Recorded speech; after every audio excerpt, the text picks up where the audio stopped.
Ghana's economy is still growing, and the business community plays a very important role in its growth. Now, for the community to thrive, they need a very stable, friendly, and favorable environment to work with.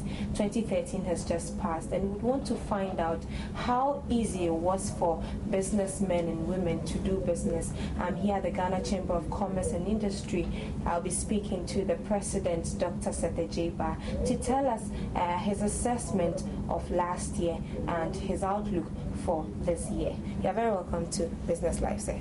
Thank you, my sister. Now, first and foremost, 2013 was a year full of issues, a number of economic issues. In summary, how would you assess the whole year for the business community? Well, thank you very much. I think first we got to thank God for being able to take us through 2013. As you said, there were issues, there were challenges here and there. By the end of it, we were able to keep our heads above the waters. It means that all hope wasn't lost. We were able to go through successfully, and we'll believe that with that, we are going to position ourselves to see what we can do for our nation this year, 2014. But how easy was it doing business last year? Last year had a couple of challenges. From the 1 till the 8th month, we're having this court issue hanging on our necks, which of course people were watching, investors were looking up to how to come in. If you have people who were supplying goods and other things, they wanted to know exactly what was going to happen, because it has never happened before. Are Ghanaians going to accept the results? What will happen after the results is the verdict is given? These were all challenges, and it dragged on for 8 months. Investor confidence, a lot of things were a bit down, so it affected a lot of things. Until after August, people got to know that yes, this is Ghana, they are peaceful, they have gone through successfully. Just after that, it was getting to Christmas. If you are talking about manufacturing, not much could be achieved at that time, because people were concerned about importing things to come and dispose and make their money left and right. So in general, manufacturing was not doing very well, or we didn't do well in terms of manufacturing. But latter part of the year, I think trade, those who were into trade, even though some of them had their goods coming in late, some are even struggling to clear now, I think we kept our head above waters, as I said. It was quite okay and peaceful. We did not, our members did not achieve the targets they were looking for. And we understand because of the situation we had. So all I would say is that it wasn't bad, it's not the best as well. But this year we believe that we're going to position ourselves, given the right environment, we'll be able to do a lot.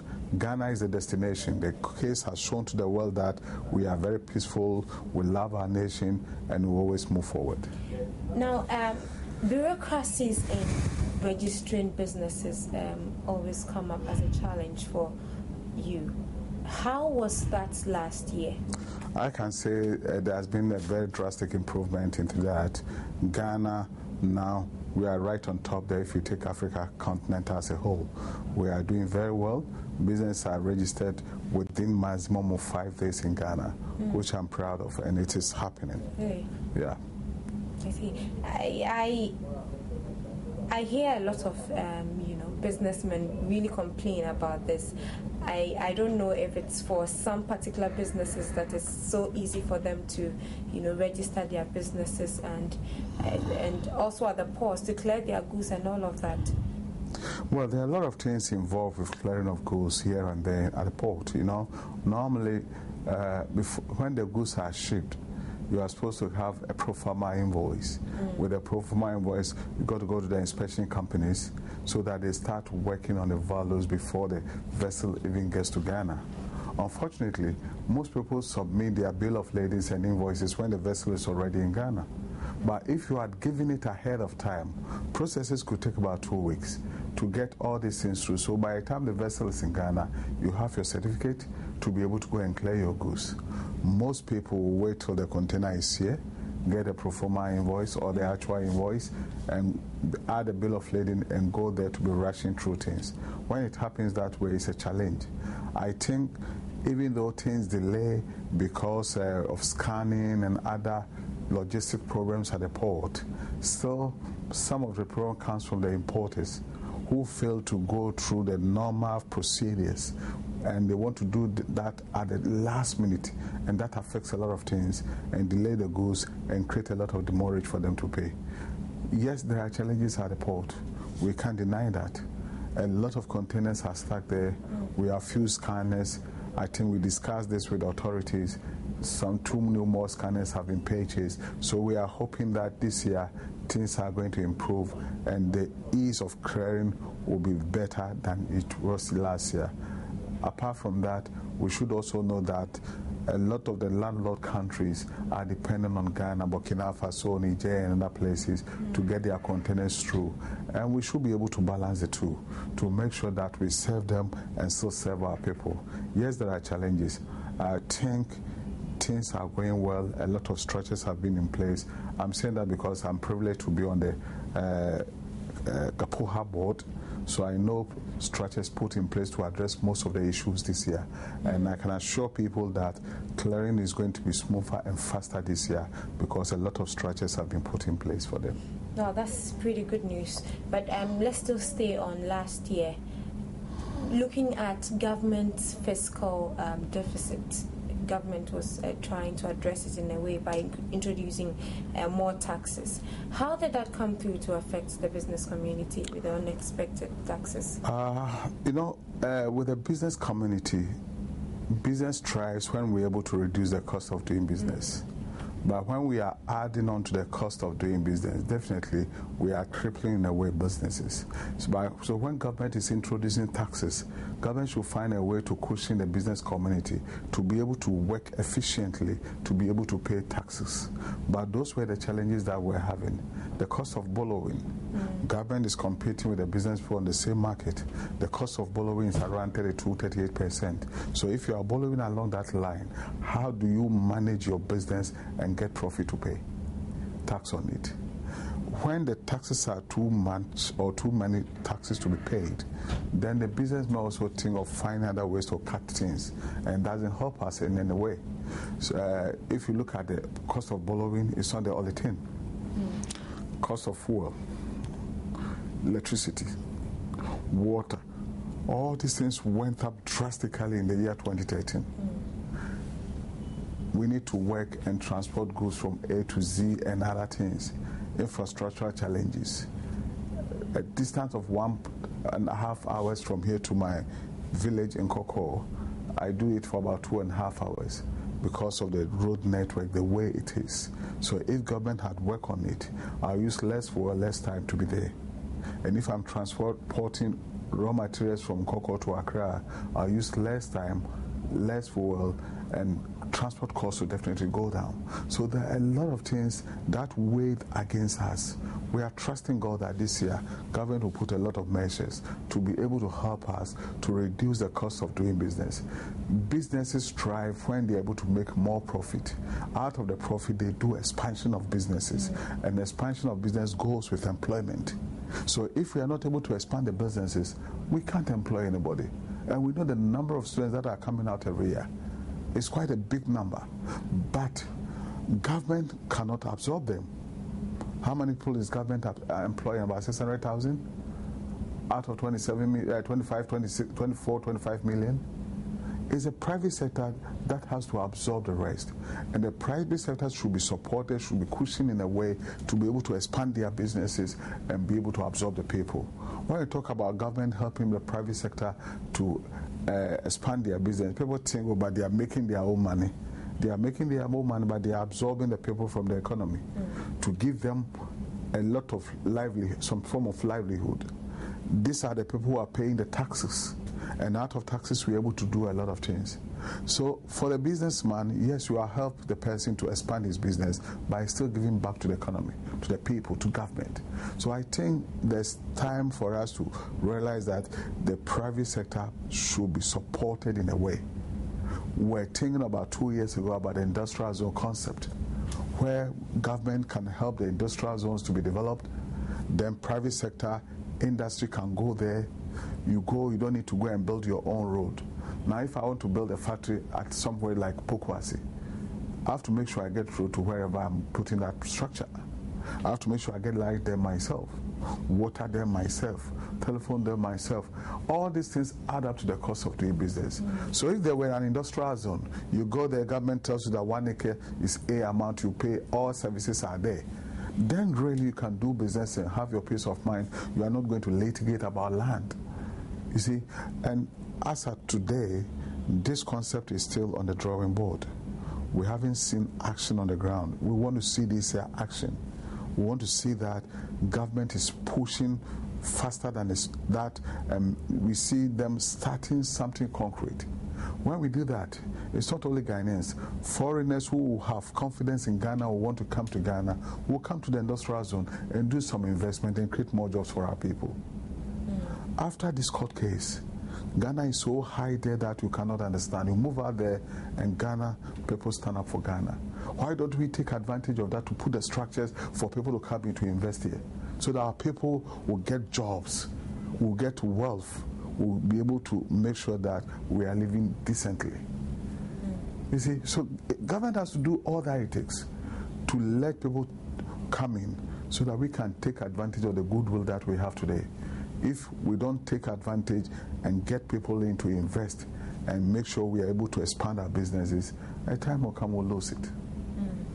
Now, the Bank of Ghana has recently cut down the third-party payment of checks from 10,000 to 5,000.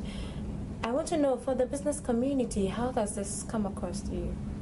I look at it as a panic situation. It doesn't address any issue. The only thing is that if I'm the owner of the business, I'm sitting here, it has to take me some few hours to go to the bank. And of course, the big people go to the bank, they don't queue. So it's the same withdrawal. So what is the difference? If I give you a check of 5,000 and I take 30 minutes to drive to the bank and collect 100,000, what is the difference? It's just a matter of buying some time. Let's find rare solutions. We know we have problems. Let's sit down together, address them, and move on. Because these are panic situations, trying to do something to shake the system, to wait to buy some time. We all buy some time as business people.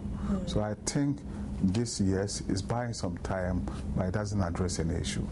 Well, for the bank, they are using this to address fraudulent activities in the banking industry. So are you saying that people going with checks go there and most of them are fraudulent checks, or what? Is that what we are saying? No. It's a matter of trying to encourage checking system where the checks is given to you, you put it into your accounts 2 or 3 days so that we reduce cash transactions. That is what they are trying to do. It's nothing about fraudulent. Sometimes they want to buy time and say that, oh, we couldn't get confirmation and other things. It's buying time to hold on to money in the system. We understand we are business people. So I think it's time we address the rare issues, get into the drawing board and address the rare issues and stop this panic situation. Quickly about your outlook for 2014. 2013 had a lot of issues like we have already discussed. Utility tariffs went up, we faced the downgrade by Fitch, and a whole lot. What particularly would you want to see in 2014? I want to see government giving us an enabling environment. If I say enabling environment, government should be able to forecast and tell us that from now to June, maybe we'll have this price for fuel. As such, we can plan. Not that every 2 weeks or every 1 month we are changing prices left and right like that. We have this price for electricity, we can plan. We have this for water, we can plan. Now you can't plan. You have to do a template with a dollar component in place so that every now and then you are changing. It's not possible. It makes it very difficult. So government should give us that environment so that we know for the next 6 months, these are the rates we're going to use, so we can plan, prepare, import our raw materials and produce accordingly. Those who are doing imports and sales, they know what to do. Other than that, you'll be there, you wake up the next morning, they say 7% fuel. We talk about 7%, it's small when you are buying 5 gallons. If you are buying 1,000 gallons, then you see the effect of the 7%. It's quite a lot. If water goes up by 5%, 10%. If you are using 10 gallons, you don't see it. But if you are using 1,000 for industry, then you see the effect of it. So it's a lot of things that government should put in place and make sure that he's supporting the local industry, the local private sector, to be able to stand and lead. If we have an economy which is being led by foreigners, then we have a challenge. Most of the manufacturing industries, we believe indigenous Ghanaians should take the lead. And that is where wealth will remain in Ghana. But if we leave everything into the hands of the foreigners, everything is transferred, nothing is achieved. So government should make conscious effort to support the indigenous Ghanaian. Should make sure that they can give soft loans to people to be able to go into industry. Nobody will borrow at 38% and go into industry. You do buying and selling. We talk about Eddy Fund, we talk about venture capital and all these things. Government should put things together and say that even to this year, let's build 20 business people. Forget about the color, the tribe or anything of that business person, whether he's NDC, MPP, CPP, or Shaba PP. Let's support business people. Business people have no political color. If you support them tomorrow and the next party comes the next year, they will work with him. That is how we can get business people who are serious and will live and support the economy the way we want it. We can't depend on foreigners. We have to depend on Ghanaians. So whatever government takes to find a way to support the indigenous Ghanaians, they should do it. They should do it. At least build 20 people a year. Within a 4 year, you have 80 people. Let Kwesi come and build another 80 people. By 20, 30 years, we have a group of people who can stand to say that, yes, we are Ghanaians, we are leading the industrial revolution of the country. That is what we are looking at. All right, thank you very much. We have been speaking to Dr. Seth Ejeba, and he has been telling us the expectation, quite a lot of expectations from the business community, and all they are asking is for that enabling environment for them to thrive so that it could have a rippling effect on the economy.